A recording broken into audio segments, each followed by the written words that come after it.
daba qisadeena maanta sidoo kale waxaa ka sheekeeyay Khalid Rashid waxaana la soo wadaagtay qisadan gabar qisadan ayada ay ku dhacday waxay tiri gabadhan waxaan xiriir lahayn wiil dhalinyaro ah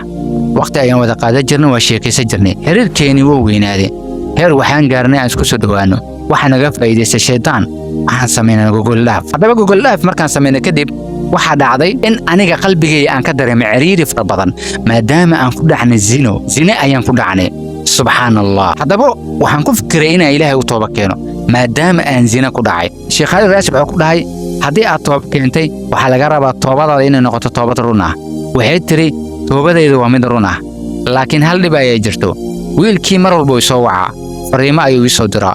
wuxuuna mar walba xasuusiyaa ficilka xumaa aan sameynay sidoo kale wuxuu ii soo diraa muuqaalo galma ah oo ka hadlayo dhanka sariirta warniyo ficil xun naga dhacay Ilaahay ayaan rabaa inuu tooba keeno niyo barnaamijyada naga daa mar dambana fariimo noocan ay soo qoreen muuqaalada noocan ay soo direen haddii aad rabtid wadan wanaagsan waa taqaanaa waxa wanaagsan wadada loo soo maro niyo waxa naga dhaaf Sheekh Khalid Rashid wuxuu ku dhahay wiilkaas dhalinyarada nambarkiisa sii Sheekh Khalid Rashid nambarkiisa ayay gabadha siiday wiilka dhalinyarada ahaa kadibna wuu wacay waxaan ahaa Sheekh Khalid Rashid waan soo sheegay qofkan ahay waxaan ku dhahay nambarkaada waxay soo siiyay gabadha xiriir lahaydeen hadda korne dhexdiina ka dhacday macsiyo waana gabadh wanaagaada jecel waxaan ii sheegtay in aad u soo wacdo oo fariimo soo qorto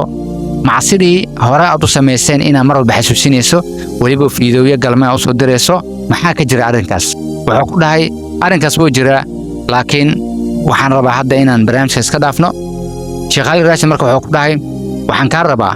haddii niyo aad qof wanaagsan tahay waxyaabihii hore xumaanta ka dhacana arabtiina ka tooba keentid gabadhaas fariimo kala u soo qorin Ilaahay u tooba keen waxaan ka rabaa inaa Ilaahay u tooba keentaan wiilkiisa wanaagsan oo Ilaahay hadlo Sheekh Khalid Rashid waxaan ugu dhahay insha Allah waa ka tooba keenayna mar dambana insha Allah fariimaha noocaas gabadha uma soo diri doono maalmo kadib gabadha ayaa ila soo xiriirtay waana wareystay xaaladeeda waxaan tiri xaaladeeda waa okay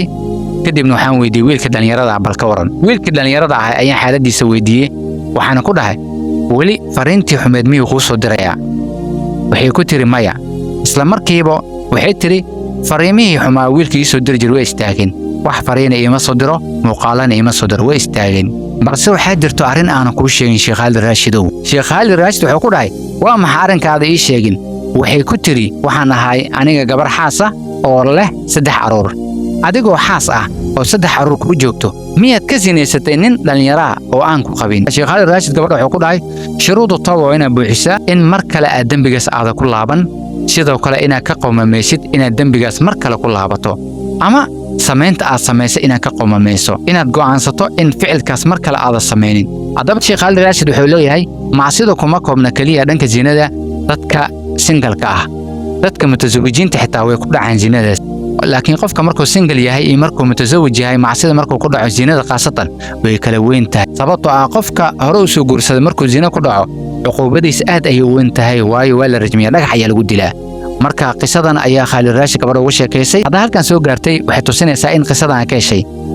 channelka subscribe ku samee comment ka soo bixi sheekada asxaabta la wadaag qisooyinka noocan oo soo badi doona insha Allah anigana ma quusan doono waa soo badi doona qisooyinka aniga waxaan leeyahay duubis ee daawasho mali waxaan noo balan insha Allah muuqaalka xiga iyo qisada xigto aad u mahadsantiin bye bye